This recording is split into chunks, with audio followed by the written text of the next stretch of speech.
Today on This Week in Iowa, we're talking to Governor Reynolds about the 2019 legislative session. What are her wins and what's something she still wants? Plus, David Young is running for Congress again. We talked to him and his potential primary challenger, Zach Nunn.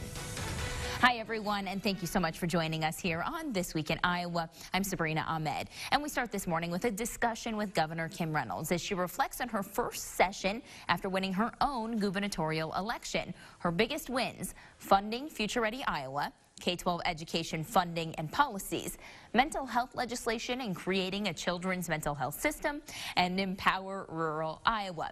This session, she also signed off on two provisions in the HHS budget that were controversial. One, the takeaway from Planned Parenthood of money for sex education, and the other, to not allow Medicaid dollars to be used on gender reassignment surgery. The Civil Rights Act doesn't require taxpayer dollars to go towards gender reassignment and other similar surgeries. And what it did is it took it back to the way that it has been for years. And we have had parties in control in both sides throughout many, many years, and that is the way that it has been. So it took it back to the way that it was. We actually, the state argued that all the way to the Supreme Court, and the Supreme Court in their decision referenced the statute, which gives the legislature the opportunity to address what they pointed out in their ruling, and they did. And so it takes it back to the way that it's been. What about sex education, those dollars not? Yeah, this is very strong as somebody that's pro-life that taxpayer dollars should not go to an organization that provides abortions. And so, but I'm going to come back next year, and I want to make sure that we have access for people no matter where they live in the state. And I sponsored the contraceptive bill to make it behind the counter so that women could get that, 18 and above, but to make it more accessible, and especially in rural Iowa. And so I tried to answer some of the concerns. We've got it through the Senate with some of the House members, and we made adjustments and kept trying to get it to a place where we could get it through. I wasn't able to get it through. I'm not done. I said I've sort of passed the baton to Senator Ernst. So we have been working on this together, and we'll see if she can get something done at the federal level. And if she's not successful in the timeline that she has, I'm coming back next year, and we're going to continue to work on it. The judicial nominating changes, there's a lot of back and forth about this. Now, was that something that you really wanted to see, or was that something that the legislature wanted and then they get put on your desk? Oh, I think both. It was both of us. And so I actually, served with Governor Branstad, and when we came into office, the facts that people don't like to talk about was at that point, it was almost 16 people on the commission, or 17, that were it was Democratic controlled, because the governor, whoever the governor is, they're going to pick with their party. That's just part of that's how it works. I mean, I don't care who's in control. But of the 8 that was selected by the bar, the members of the bar, in the last 15 years, at the most, out of all of those positions, there have been one Republican, and many times there were none. And so it's just so ironic to me that people say it is a power grab by the governor when, you know what, it has always been that way. It has always been political. It was just lawyer politics instead of maybe the gubernatorial. So, I didn't advocate for that. I advocated for a system that would protect both the majority and the minority so that we wouldn't see the wide swings that we've seen. Right now, you have, I think there's about 7,500 members of the bar. Again, I could be off on those numbers, but they had anywhere from 1,000 to 1,500 that were selecting the individuals to participate or serve on that commission. And it was extremely hard and for lawyers in rural Iowa to even have a chance to participate on that, because they needed to get 50 signatures. I thought it was a good change in the right direction, and it was the right thing to do. So there have been multiple pieces of legislation that have passed and then have been challenged, or that if you do sign, like in the Justice budget with the AG's restrictions and all those things, he said that he probably will sue. So there are all these different pieces of legislation that are kind of statement legislations, pieces. Do you think that that is, and I know that there's a lot of work that's done that's also bipartisan, so, but do you think that that is a wise use of taxpayer dollars, passing legislation knowing that the ACLU is going to sue, or the Attorney General is going to sue, or Planned Parenthood's going to sue?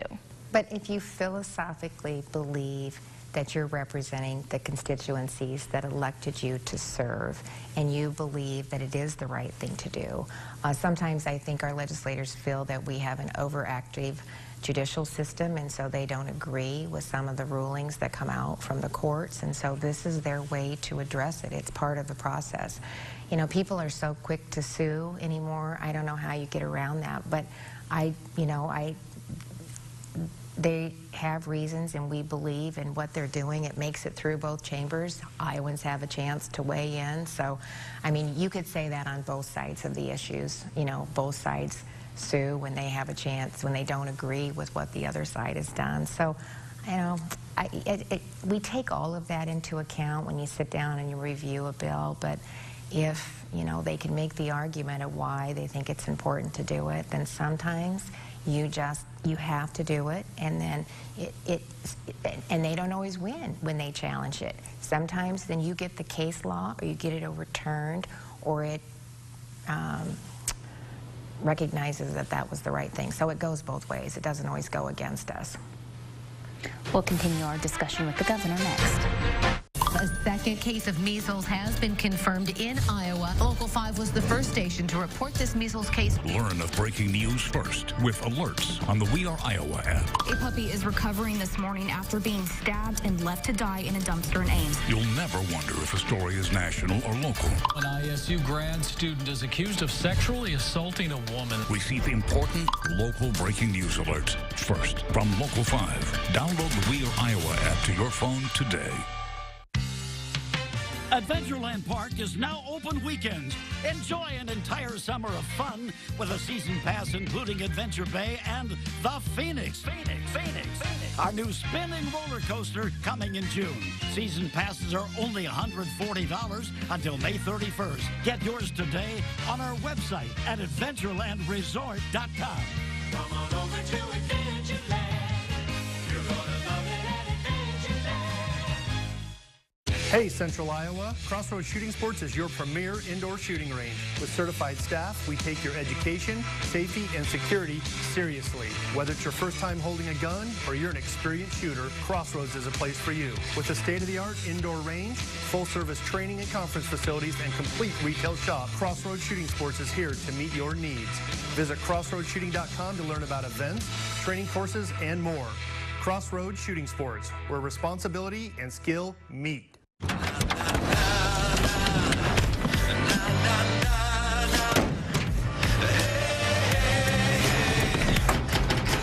First 6-function multi-pro tailgate, available only on the next generation GMC Sierra.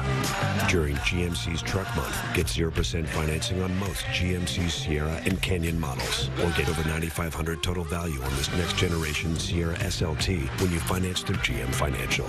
GMC Truck Month like a pro. From the capital city, you're watching This Week in Iowa with Sabrina Ahmed, getting to the heart of what's happening in Iowa politics. Iowans need disaster relief dollars from the federal government, but the federal government can't seem to agree. The governor's Flood Advisory Council with congressional members and stakeholders met for a second time this week to figure out what can be done. The update from the meeting is they're making progress in the Senate, and they hope to have something done before Memorial Day weekend. So May 24th is what they're shooting for. I hope so. It sounds like they've been able to get some language that's really critical, especially we had a tremendous amount of grain that was stored in the bins that don't have insurance, so that's really important. We have some levies that need specific language in the appropriation bill for the disaster. I just sent out a joint letter with governors of both parties from multiple states, probably 8 different states that have been impacted by disasters, just really saying to Congress, we have to get this done. It's catastrophic damage, and there's no way that we can move forward without the funding from the federal government. And to manage care now, one company, United Healthcare, is leaving the state because we just couldn't agree with them on terms. Another company, Iowa Total Care, begins coverage in July. But the remaining two companies providing coverage to Iowans in need still haven't signed their contracts with the state after weeks of negotiations. Yeah, well, I was not going to have transparency and accountability not be a part of the contract. And when they said that, you know, that was going to go out the door, we just said, no, we're not going to be negotiating any further. So, of course, it's always a worry until it gets it done. But they're in talks every single day, and this is not unusual. Every time that we've gone through this, and even with other states, it's just a tough process. Are there any things that you think that you might be willing to compromise more on now than maybe you weren't before with these two managed care companies, given that there's so much turmoil and so much uncertainty? Yeah, well, you know, I think actually we really turned a corner, and I think with the supplemental that I just signed with the HHS bill, Health and Human Services bill, I mean, so the supplemental is based on actuary, the numbers that it actually cost to provide the services. In the first couple of years, it was just projections, and now we have 2 years of data, so we know what it cost. So that'll help. We got off to a really bad start. That's the unfortunate piece for them to leave now, because we really, with the supplemental, I think we've kind of restarted the system, and we're in a different place going forward. So hopefully, you know, we'll get things turned around and get it on the right track, and just continue to look for ways to make it better. Thank you to Governor Reynolds for her time this week. We need to take a quick break, but coming up next. Iowans want those bread and butter, around the table kind of issues pushed in Congress. And David Young thinks he's still the best man for the job. What he's been doing in his time away from Washington to get in touch with Iowans. I'm Health Crusader and Organica Girl. At Natural Grocers, eating healthy doesn't have to be expensive. 100% organic produce, free-range eggs, and more at always affordable prices. Natural Grocers. Good for you. Free-range eggs, only $1.99. The last episode before the finale, the top 5 take on the songs of a legend, Elton John. Who will be left standing? American Idol live coast to coast on ABC. What makes the Gracious family of classic homes different from everyone else? At Gracious, we believe the home is the heart of the family. For nearly 45 years, the Gracious family has been designing and crafting the finest homes in the Des Moines metro and surrounding areas. From move-up buyers to empty nesters and everyone in between, we help families turn their dreams into reality. We offer high-quality homes at affordable prices that are as unique as your family. The Gracious family of classic homes. We build dreams. Life is just as powerful as the Lexus RX. As many safety features as the RX. And new Lexus RX has met its match. If they're talking about you, you must be doing something right. Experience the style, craftsmanship, and technology that have made the RX the leading luxury SUV of all time. Lease the 2019 RX 350 for $399 a month for 36 months. Experience amazing at your Lexus dealer. Imagine your home totally organized by Closets by Design. Custom closets, garages, home offices, and more. Take 40% off plus an extra 15% off plus free installation. Call 1-800-BY-DESIGN or visit closetsbydesign.com. I'm Health Crusader and Organica Girl, looking out for you. Natural Grocers brand pasture-raised eggs are certified organic, certified humane. When your eggs are pasture-raised, the things they can do will leave you amazed. Natural Grocers, good for you. Welcome back. Iowa's 3rd congressional district race just got a little more crowded. David Young, the Republican who held the seat for 4 years, says he's running for it again. Democratic Congresswoman Cindy Axne now holds the seat. I sat down with Young to talk about his campaign plans. You want your seat back? Well, it's not my seat, first and foremost. It is the people of the 3rd District seat. And so they're in charge of who serves them, and I want to serve them. I've served them twice, 2 terms in Congress, and I'm out there listening to folks. I know the district pretty darn well, and they're telling me that their priorities and their values are not being represented in Congress right now, and I want to make sure that they are represented. What priorities are you hearing from people since your time leaving office? What are you hearing specifically needs to be represented that's not? Well, they want to make sure that this great economy that we have right now with such low unemployment rate and wages growing, strong economy, GDP growing, they want to make sure that that not only grows and continues to be sustained, but that it's not harmed. And there's a lot of policies coming out of this Congress, this U.S. House of Representatives, that could really harm the economy. You know, my opponent has talked about raising taxes. She wants to repeal the tax relief and raise taxes. The new Green Deal would set back Iowa's economy, you know, decades and decades. And Iowans want those bread and butter, around the table kind of issues pushed in Congress. Health care, making sure that health care prices are low, people with pre-existing conditions are protected. Immigration, they're worried about security. We're a very welcoming nation, but we are a nation of the rule of law. And so those kind of issues, but right now it's just all dysfunction. It's partisan politics. The House of Representatives is just heck bent on going after the president.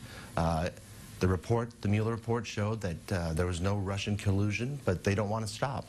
People want their values and priorities represented, that they feel in their everyday lives, and just get away from the dysfunction and partisan politics. I'll touch on a few things that you mentioned, but in line with the Mueller report, when Bill Clinton's special counsel report came forward and then the Congress went forward with impeachment, Congress had his full report, not redacted, with all of the information that led up to that report to be written, presented to them. That situation's not happening here. So don't you believe, regardless Republican or Democrat, that at least the House committee should have all the same information? I think it's important to make sure that the Mueller report is out and so everybody can see it. There's going to be proper oversight done, but is this just in a prism of political partisanship?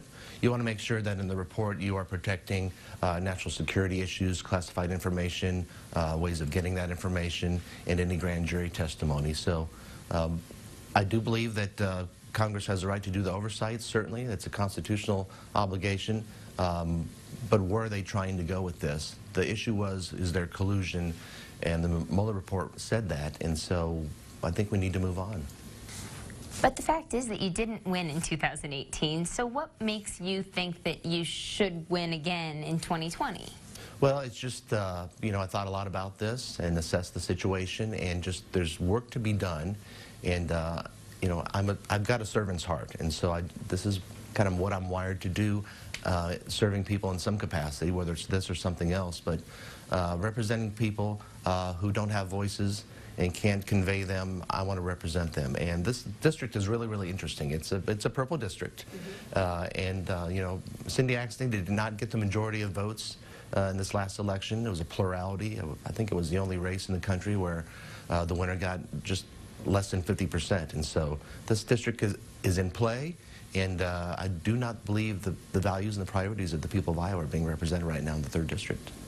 What specifically would you say Nancy Pelosi is not doing, aside from partisan politics, but what do you believe she could be doing in Congress that she's not doing? Well, you know, listening to what the voters said in November 2018, you know, they campaigned on these pocketbook issues, and they're not coming up. I think health care is a very, very important issue. Medicare for all is what they're talking about. That sounds great, but it's really Medicare for none. It's $32 trillion. It gets rid of all private insurance in Iowa. It dumps everybody into a single-payer, government-run health care system. And, you know, Iowans want choices with their health care, quality, of course, lower prices. They don't want the government coming in between them and their doctor. It's a very personal issue, and we need to make sure as well that, you know, those with pre-existing conditions, that's an issue that should be taken off the table in terms of everybody supports protecting those pre-existing conditions. You may have family members with pre-existing conditions. I do. I want to make sure that they're taken care of, and I did lead on that issue in the last couple Congresses. Now, Young isn't the only one who wants to face Cindy Axne. Coming up next, here from a young Republican who's mulling over a congressional bid. Clear Choice of Des Moines offers a new standard in window technology, introducing the triple pane window. Normal replacement windows have only 2 panes of glass, but our window has a 3rd pane that allows for industry-leading energy efficiency, sound reduction, and condensation resistance. Now for the best part, it costs less than the average dual pane window. That's right, you get more and pay less, but that's not all. It's our window blowout sale. Receive free installation on a house full of new windows. Ask about 18 months, same as cash financing, plus a bonus. Receive a $100 Visa gift card with purchase and call during this program for a free $50 Restaurant.com gift card with your free in-home estimate. Call 1-800-539-2915. That's 1-800-539-2915 during this program. Call now. A second case of measles has been confirmed in Iowa. Local 5 was the first station to report this measles case. Learn of breaking news first with alerts on the We Are Iowa app. A puppy is recovering this morning after being stabbed and left to die in a dumpster in Ames. You'll never wonder if a story is national or local. An ISU grad student is accused of sexually assaulting a woman. Receive important local breaking news alerts first from Local 5. Download the We Are Iowa app to your phone today. Do you know what awesome is? This boy. His dogs. And his mama's peace of mind. Lifeguard carpet from Shaw Floors, designed to block spills and odors. So forget the spills and enjoy what matters. Come to Louis Floor Covering, over 50 years in business. Thank you for voting Louis #1 3 years in a row by Metro's Best. Financing available and free estimates. You're watching This Week in Iowa, Sunday morning talk focused on the political scene in Iowa. Welcome back, everyone. We are joined now by State Senator Zach Nunn, who he represents Bondurant in the state Senate, but he has announced something a little different this week, which is a listening tour to possibly explore a run for District 3. Have been approached by a number of friends and colleagues kind of throughout the entire session, but my commitment was to my district. We just won that 2 years ago, and so going forward, going to go and do a listening tour in all 16 counties that make up Congressional District 3. So everything from Des Moines down to Council Bluffs, down to the Missouri border. You kind of hit the ground running. Where have you been so far, and what have they said to you? Yeah, so, well, we started off here in Polk County. I mean, it is the biggest county in the entire district, and so hearing from friends and neighbors, we've done very well in I'll call it a purple district. Our district's half and half Democrat, Republican. And then we went out to Council Bluffs, talked to a number of folks who are out there kind of recovering from overflow of the river. We've been in Dallas, we've been in Warren, we've been kind of along that I-80 corridor, and this week we're going down the I-35 corridor. So it gives us lots of different views. I think the main thing people are saying is that we like what's happening in Iowa. We wish that the federal government could work together and that we could get some things accomplished at the federal level like we do right here in the state. There seems to be a lot of confrontation, and nobody wants to get along, nobody wants to work together. So how would you do that differently? So I think a couple of things. First off, I'm a military guy by background, and I'm more focused on getting results and accomplishments than I am on getting credit or just having confrontation for confrontation's sake. And I think that's really important here. Since I've been in the Senate, one of the big things we did is we reach across the aisle. We started this 40 and under caucus that's bipartisan. We have Democrats and Republicans, and we make a commitment to say, you know, I'm in the majority in the Senate right now, but there will come a time where the Democrats will be in the majority. Let's find out what we can work together on. And so when it comes to things like tax reform, preventing domestic abuse, human trafficking, all things that we've led on, I've made sure that I've had a Democrat on board during that process, and hopefully they'll return the same gift to us. The last Republican to hold this seat is Republican David Young, who announced that he is running for, he wants the seat to represent the people of the 3rd District again. You sat down with him, and he told you that a week ago, the week before you announced that you were going to do your listening tour. So why have the potential for a primary there against someone who's held the seat before? I think it's absolutely important, and David and I are friends. I talked with him right after he lost the last election. I said, hey, let me know what you're thinking, because I want to be proactive about this. Going forward, though, we are going to move forward if Iowans want us to, independent of whoever else is in the field. And here's where I'll go back to Proverbs on this. Iron sharpens iron. We all become stronger when we have the opportunity to go out there and put our best ideas forward. And I think most importantly, it gives Iowans a choice. We should not preordain who's going to happen. I don't want to see 2018 happen again for the Republicans. I want to make sure that the incumbent, Cindy Axne, is challenged on things that she is maybe doing right, but certainly challenged on things she's doing wrong. And that's not going to happen unless we have a robust conversation. This will be good for everybody. What would you say is the #1 thing Cindy Axne is doing wrong right now? You know, I think when we talk about bipartisanship and helping Iowans, that is a community-first momentum that I've always had. When there's flooding going on in Iowa, the vice president shows up with the governor, with both of our senators, and says, I want to go out and explore the flood damage, and he extends a hand to Cindy Axne, and she says, nope, I'm not going to meet with you. I'm not going to go explore the flood damage, and it took her more than a week to get down there. That's wrong. Iowans don't expect that. I don't care who the president is or the vice president is. When there's a danger in Iowa, when there's flood damage, we get out there and we help fill that sandbag. We only have about 30 seconds left, Yeah. but the biggest hardship for Republicans in the 3rd District was definitely Polk County. Right. How do you plan to win those more populated areas back? Great question, Sabrina. I think this is an area where my family is kind of that soccer mom family. We've got kids out in the community. Polk County is a huge part of this. The other 15 counties are very important to it. When I won my House district, it was a purple district. I won by 24% in the last House election. The Senate one I won by 12%. I beat Cindy Axne by nearly 3,000 votes in my own House and Senate district, and she only won the entire congressional district by 5,000 votes. So I think if we can carry that momentum that we have in East Polk County across even half of Polk County, we're on a path to success. Senator Zach Nunn. Hey, Sabrina, thank you very much. Thanks. Short break, everyone. We'll be right back. Adventureland Park is now open weekends. Enjoy an entire summer of fun with a season pass including Adventure Bay and the Phoenix. Our new spinning roller coaster coming in June. Season passes are only $140 until May 31st. Get yours today on our website at adventurelandresort.com. Come on over to Adventureland. You're gonna love it at Adventureland.